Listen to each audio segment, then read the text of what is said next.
Alhamdulillah, dukkan godiya ta tabbata ga Allah subhanahu wa ta'ala, mai kowa mai komai, mai yadda ya so da wanda ya so yadda ya so a lokacin da ya so.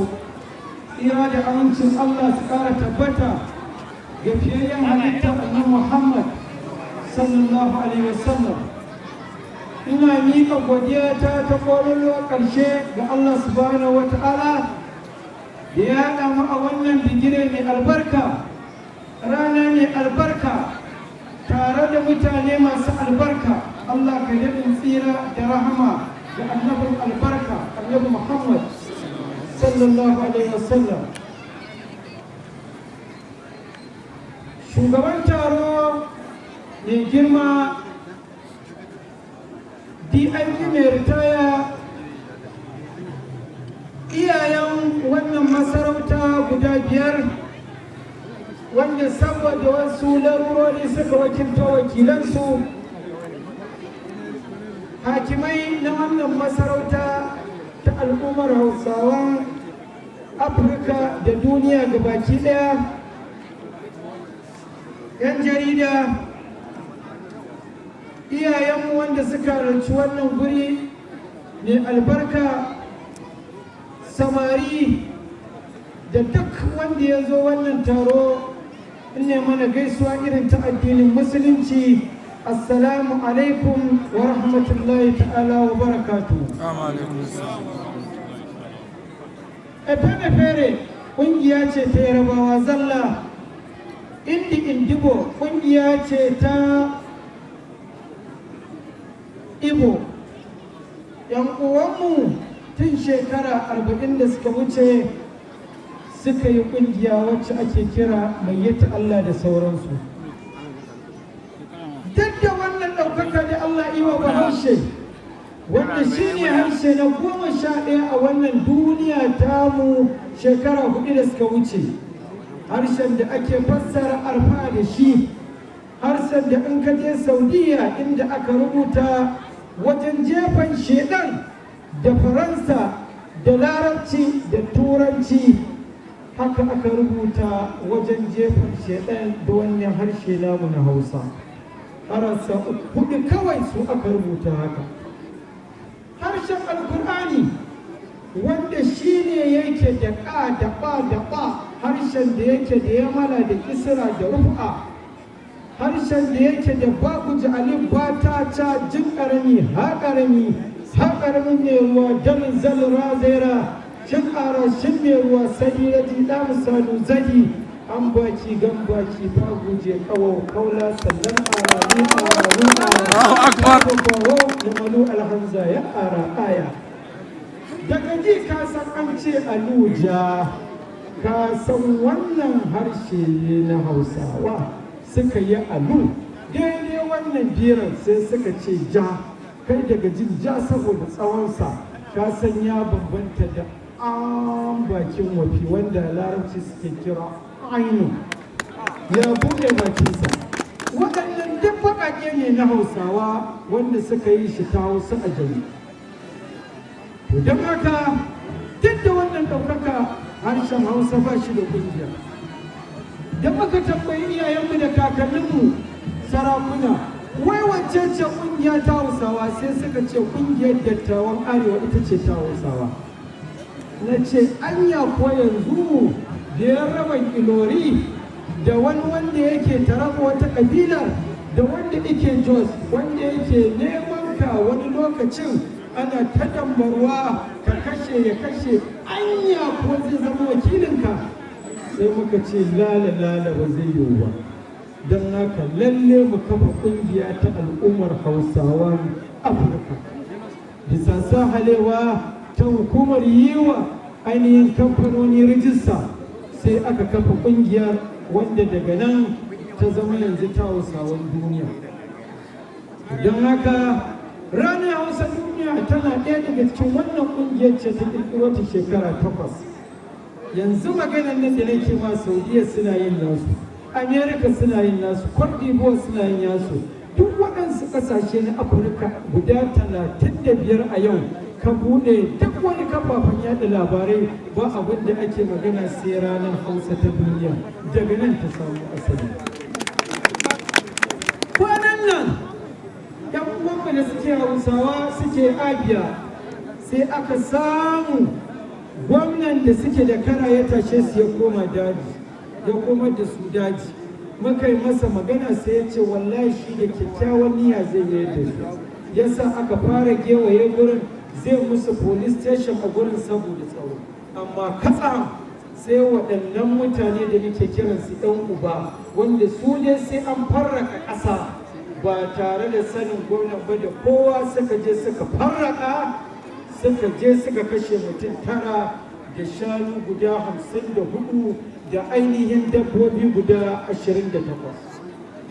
Wannan ƙungiyar ita ta shiga ta faɗuwa, muka ɗauki lauyoyi, sai da gwamnan nan ya biya diyyar mutum 9 da shanun nan da kuma dabbobin.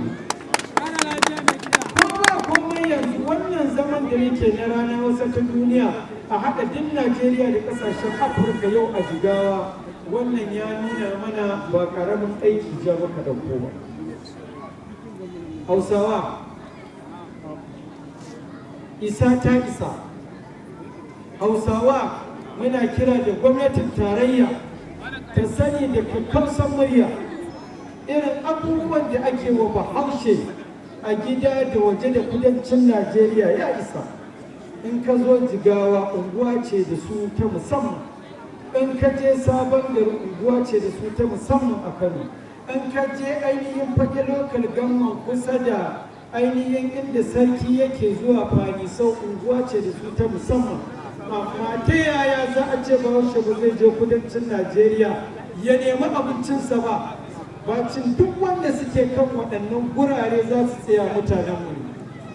Ina kira gaskiya isa ta isa haka. Muna gudu da yadda yanzu matasanmu suka ɗauki zafi akan yadda ake kashe Hausawa. Matasa ku yi haƙuri, duk wanda ya ɗaukaka daman zai ga muntsini da cakulkuli ta kowane ɓangare. To ku yi haƙuri, kan ku ɗauki doka a hannunku. Gaskiya duk wani cakulkuli da dungure kai ba wanda ba a yi Bahaushe ba, amma mu daɗa haƙuri, komai yana da lokacinsa, mu yi haƙuri, inna ma al'usirin to Allah ya samu dace.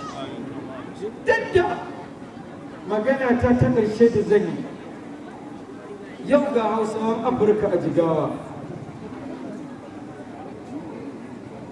Duk wannan taron da kuwa ga an hada, su waɗannan ƙungiya ta al'ummar Hausawan Afirka su suka hada.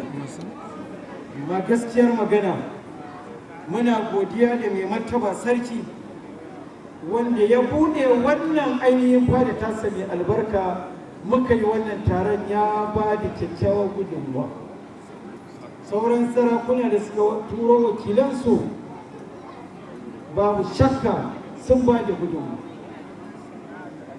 Mai girma gwamna abinda imana shine yanzu ya buɗe wannan jiha da ya dasa, ya bar security da kowa sun zo sun yi wannan taron.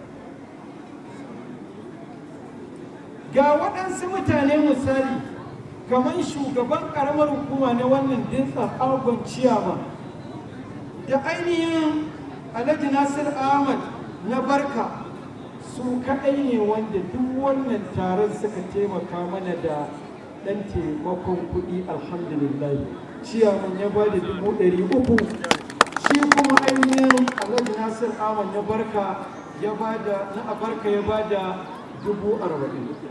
Amma ban da su duk abin da kuka gani za a yi a wannan taron, ba wani mahaluki da ya taimaka wannan kungiya da ko kwabo duk jihar nan. Amma babu shakka Alhaji Abdu Koyi Dutse, watan former CSC chairman, da ainihin chairman Alhaji Sale Abubakar Garu, ɗanko protocol na gwamna da SA Politics, da honorable mai kuɗi Hadeja, da Alhaji Uba kaka a gare mu, wanda ya zamanto su duk gabaki ɗaya sun taimaka mana da shawarwari da kuma yadda za mu tafiyar da wannan taro. Allah ya saka musu da alheri. Don haka gaskiya ina kira a gare mu, wallahi azim, yanzu inda cewa aka yi kulamlika ne na duk Najeriya za su haɗu nan gurin, wallahi da ka ga ruwan kuɗi, wallahi da ka ga ruwan gudunmuwa, wallahi da ka ga cewa inda duk manyan nan masu kishi suka ƙaraso da ka ga manyan sun cika gurin. Gaskiya mu ɓoye magana mu koma waje ɗaya mu faɗe ta, yana da kyau mu faɗe ta a nan. Ko nan gaba manyan mu su ringa kishin wannan harshen namu, su ringa kishin wannan harshen namu, domin kowa ya bar gida ya bar shi. Don haka muna kira ga shugabanninmu don Allah a wannan jihar da ƙasa gabaki ɗaya su ba wa ƙungiyoyi irin wannan namu na Hausa haɗin kai, inda iba ne ko ya raba za su yi taro irin nan, da ka ga yadda magabata gabas yamma kudu da arewa za su taru a nan, amma an bar mu sai mu talakawa. Allah saka wanda suka ba da gudunmawa da wannan taro na mai albarka ta kowace hanya, kuma su muna kira ga mai girma gwamnan Jigawa irin haɗin kan da ya bamu, ya kuma tabbatar da cewa bacin taro waɗannan yara su je su same shi. To muna kira ga mai girma ji aiki da Allah a taimaka wa ƙungiyar da tamu ta al'ummar Hausawan Afirka, bacin taron da su same ka a kasar da su a dangwame, domin suna tattara wallahi da bashi cika matu. Tara taro irin wannan a ce 340 an san ba zai taɓa yin sa ba. To kaga kar a wasu kuma da wani abu sun ɗauko sun kasa kuma sauke sai a taimaka musu. Ina fata an karɓi wannan roƙon namu, za a je su same ka a kasar da su wajen mai girma gwamnati. Ubangiji Allah ka taimaki musulunci, Allah ka taimaki masu taimakon addinin musulunci, Allah ka nuna mana gaskiya ka ba ni ikon binta, Allah ka nuna mana ƙarya ka samu guje ta mu isarce ta. Wassalamu alaikum wa rahmatullahi ta'ala wa barakatuh. Amin alaikum salam.